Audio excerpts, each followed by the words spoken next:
The Lunar Atmosphere and Dust Environment Explorer (LADEE) was a NASA lunar exploration and technology demonstration mission. It was launched on a Minotaur V rocket from the Mid-Atlantic Regional Spaceport on September 7, 2013. During its 7-month mission, LADEE orbited around the Moon's equator, using its instruments to study the lunar exosphere and dust in the Moon's vicinity. Instruments included a dust detector, neutral mass spectrometer, and ultraviolet visible spectrometer, as well as a technology demonstration consisting of a laser communications terminal. The mission ended on April 18, 2014, when the spacecraft's controllers intentionally crashed LADEE into the far side of the Moon, which, later, was determined to be near the eastern rim of Sunman V crater.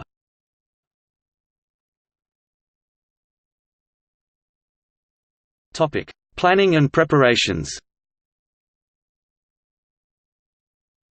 LADEE was announced during the presentation of NASA's FY09 budget in February 2008. It was initially planned to be launched with the Gravity Recovery and Interior Laboratory satellites. Mechanical tests including acoustic, vibration and shock tests were completed prior to full-scale thermal vacuum chamber testing at NASA's Ames Research Center in April 2013. During August 2013, LADEE underwent final balancing, fueling and mounting on the launcher, and all pre-launch activities were complete by August 31, ready for the launch window which opened on September 6. NASA Ames was responsible for the day-to-day functions of LADEE while the Goddard Space Flight Center operated the sensor suite and technology demonstration payloads as well as managing launch operations. The LADEE mission cost approximately $280 million, which included spacecraft development and science instruments, launch services, mission operations, science processing and relay support.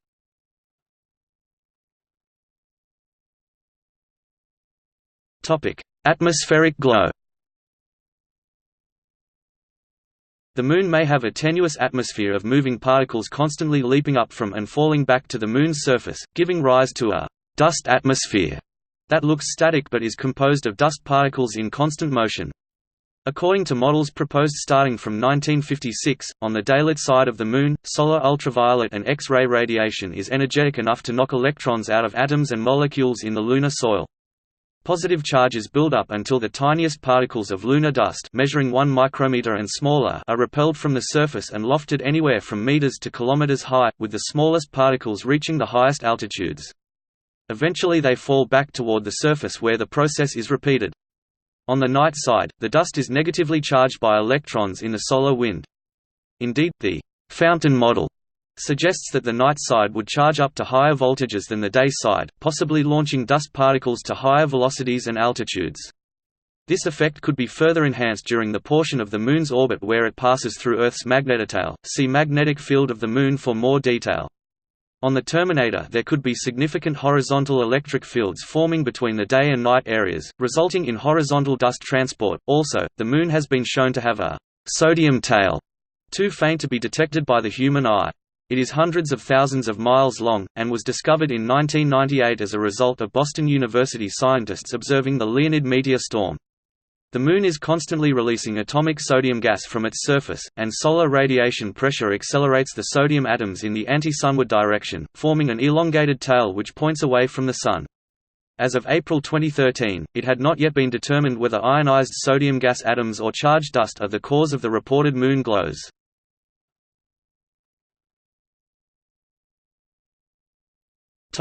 Chinese lander. China's Chang'e 3 spacecraft, which was launched on December 1, 2013, and entered lunar orbit on December 6, was expected to contaminate the tenuous lunar exosphere with both propellant from engine firings and lunar dust from the vehicle's landing.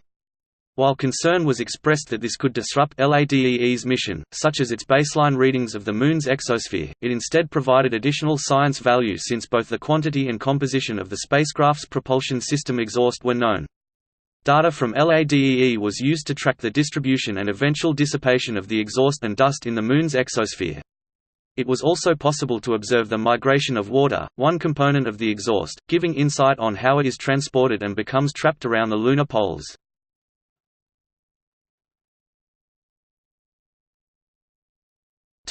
Mission objectives.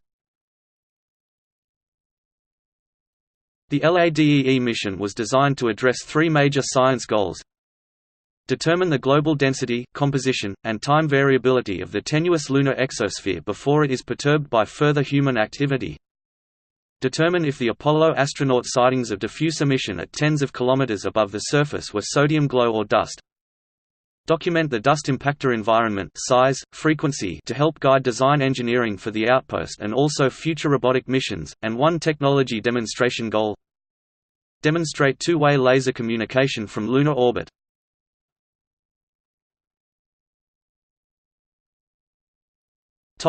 Spaceflight operations.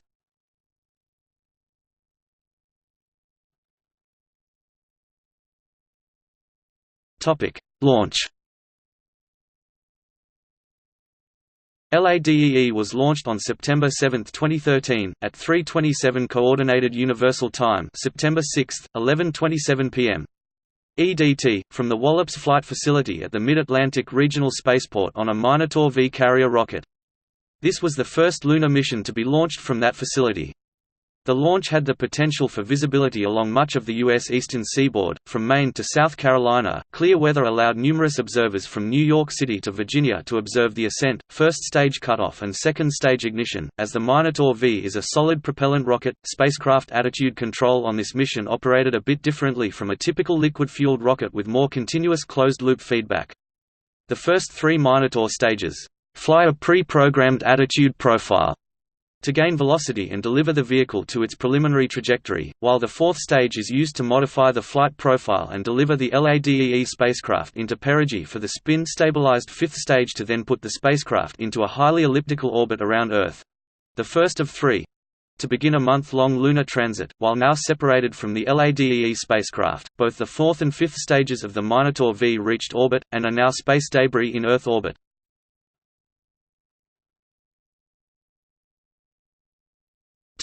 Lunar transit. LADEE took an unusual approach in its transit of the Moon. Launched into a highly elliptical Earth orbit, the spacecraft made 3 increasingly larger laps around Earth before getting close enough to enter into lunar orbit.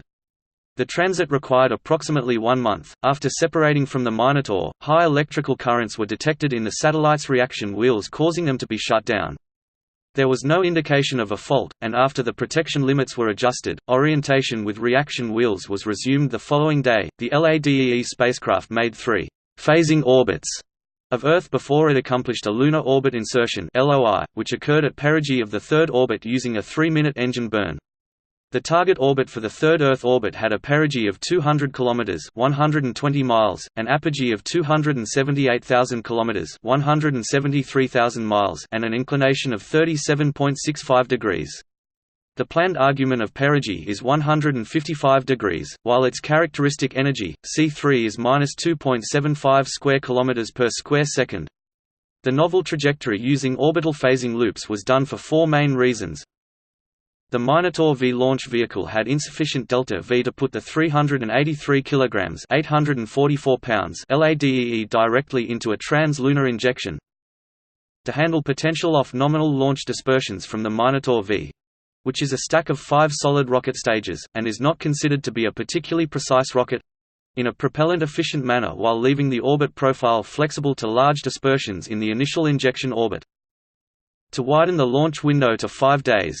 In the event, LADEE did not need this as the launch occurred at the beginning of the window on the first day. To increase mission robustness in the face of any anomalous or missed orbital maneuvers with the spacecraft.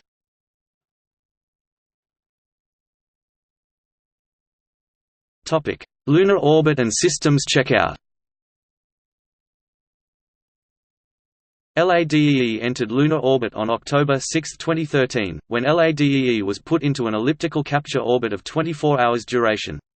LADEE was further lowered into a 4-hour orbit on October 9, 2013. One further burn occurred on October 12, lowering LADEE into a circular orbit around the Moon with an altitude of approximately 250 km (160 miles) for its commissioning phase, which lasted about 30 days. LADEE's systems and instruments were checked out after the orbit was lowered to 75 km (47 miles) altitude. Lunar Laser Communication Demonstration. LADEE's Lunar Laser Communication Demonstration (LLCD) pulsed laser system conducted a successful test on October 18, 2013, transmitting data between the spacecraft and its ground station on Earth at a distance of 385,000 kilometers (239,000 miles). This test set a downlink record of 622 megabits per second (mbps) from spacecraft to ground, and an error-free data upload rate of 20 megabits per second from ground station to spacecraft. Tests were carried out over a 30-day test period. The LLCD is a free space optical communication system. It is NASA's first attempt at two-way space communication using an optical laser instead of radio waves. It is expected to lead to operational laser systems on future NASA satellites. The next iteration of the concept will be the Laser Communications Relay demonstration scheduled for 2017. Also, it has been proposed as payload for the Phobos and Deimos and Mars Environment (PADME) orbiter.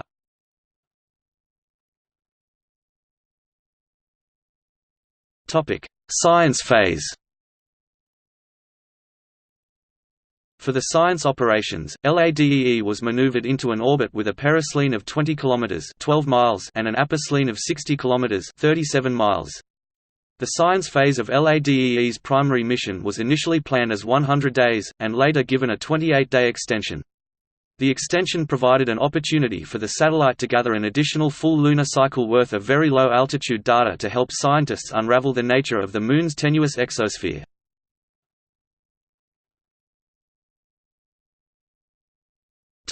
End of mission.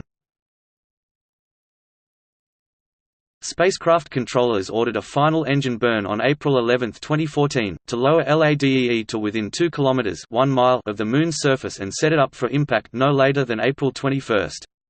The probe then dealt with the April 2014 lunar eclipse on April 15, during which it could not generate power because it was in Earth's shadow for 4 hours. Science instruments were turned off and heaters were cycled during the event to conserve energy but keep the spacecraft warm. Engineers did not expect LADEE to survive, as it was not designed to handle such an environment, but it exited the eclipse with only a few pressure sensor malfunctions. During its penultimate orbit on April 17, LADEE's periapsis took it within 300 meters (1,000 feet) of the lunar surface. Contact with the spacecraft was lost around 4:30 Coordinated Universal Time on April 18 when it moved behind the Moon. LADEE struck the Moon's far side surface sometime between 4:30 and 5:22 at a speed of 5,800 km per hour (3,600 miles per hour). The far side of the Moon was chosen to avoid the possibility of damaging historically important locations such as the Lunar and Apollo landing sites.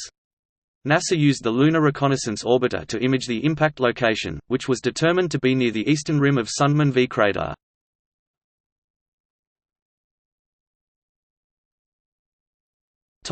Spacecraft.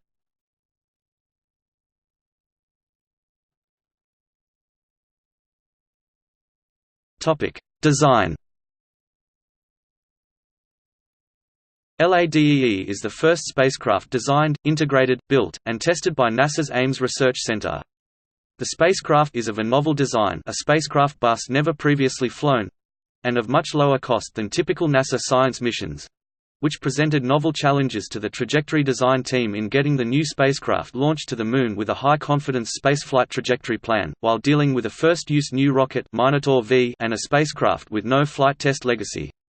See Lunar Transit, above. LADEE mission makes use of the Modular Common Spacecraft Bus, or body, made of a lightweight carbon composite with an unfueled mass of 248.2 kg 547 pounds.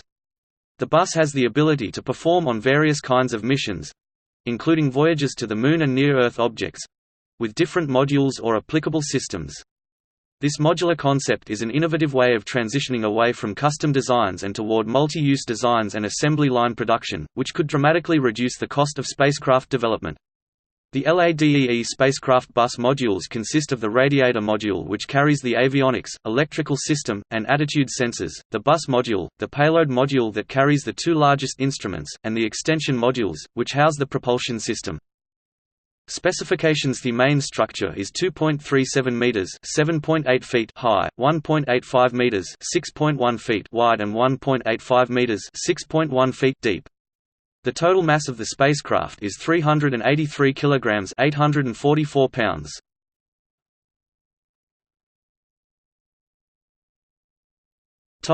Power. Electrical power was generated by a photovoltaic system composed of 30 panels of silicon solar cells producing 295 W at 1 astronomical unit. The solar panels were mounted on the satellite's exterior surfaces and the electrical power was stored in one lithium-ion battery providing up to 24 amp-hours of 28-volt power.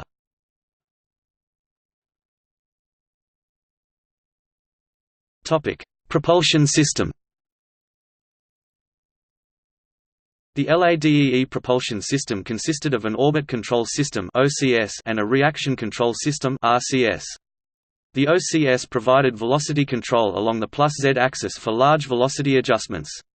The RCS provided 3-axis attitude control during burns of the OCS system, and also provided momentum dumps for the reaction wheels, which were the primary attitude control system between OCS burns. The main engine was a 455N high-performance apogee thruster (HIPPET). The high-efficiency 22N attitude control thrusters are manufactured using high-temperature materials and similar to the HIPPET. The main engine provided the majority of the thrust for spacecraft trajectory correction maneuvers.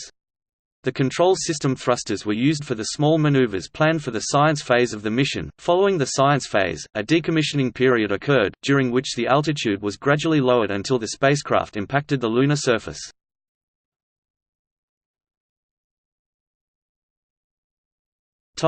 Science payload. LADEE carried 3 scientific instruments and a technology demonstration payload. The science payload consists of the neutral mass spectrometer (NMS), which performed in situ measurements of exospheric atoms and molecules via mass spectroscopy. Parts of NMS were based on the SAM instrument on the Mars Science Laboratory. The UV-vis spectrometer (UVS), which measured both the dust and exosphere by ultraviolet visible spectroscopy. The instrument was based on the UV-vis spectrometer on the LCROSS mission. Lunar Dust Experiment (LDEX), which directly measured dust using an impact ionization detector. This functions by measuring the ionization of particles hitting the detector. The instrument built on experience gained from similar instruments on Galileo, Ulysses, and Cassini. LADEE also carried a technology demonstration payload for testing an optical communication system. The Lunar Laser Communication Demonstration (LLCD) used a laser to transmit and receive data as pulses of light, in much the same way as data is transferred in a fiber optic cable. 3 ground stations were used. This method of communication could potentially provide data rates 5 times higher than the previous radio frequency communication system.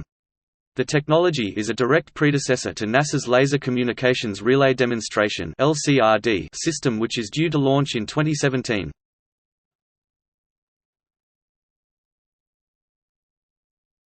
Topic: Preliminary results. The LADEE science teams continued to analyze data acquired at the time of the Chang'e 3 landing on December 14, 2013. The Lunar Dust Experiment (LDEX) team noted an increase in dust around the time of the landing. However, the rise preceded the landing time by many hours, suggesting a different origin. Indeed, the Geminids meteor shower coincided with this landing event and produced elevated dust counts before, during and after the landing period. The team reported that, if LADEE did encounter any lunar soil particles thrown up by the final descent of Chang'e 3, they would have been lost in the background of Geminid-produced events. The Neutral Mass Spectrometer (NMS) team has been searching the data for exhaust gas species such as water, carbon monoxide and carbon dioxide (CO and CO2), as well as nitrogen (N2). The Ultraviolet and Visible Light Spectrometer (UVS) carried out a series of before-after observations looking for effects of both the landing and meteor showers. Analysis revealed an increase in sodium in the exosphere in connection with the Geminid meteor shower, as well as evidence of increased light scattering due to dust. The UVS also monitored emission lines of atomic oxygen, and saw emissions that may have indicated the presence of both iron Fe and titanium T, which were expected but they had never before been observed. Helium, argon and neon gases were determined to be the most abundant species in the lunar exosphere. The helium and neon were found to be supplied by the solar wind. On August 17, 2015, based on studies with the LADEE spacecraft, NASA scientists reported the detection of neon in the exosphere of the Moon.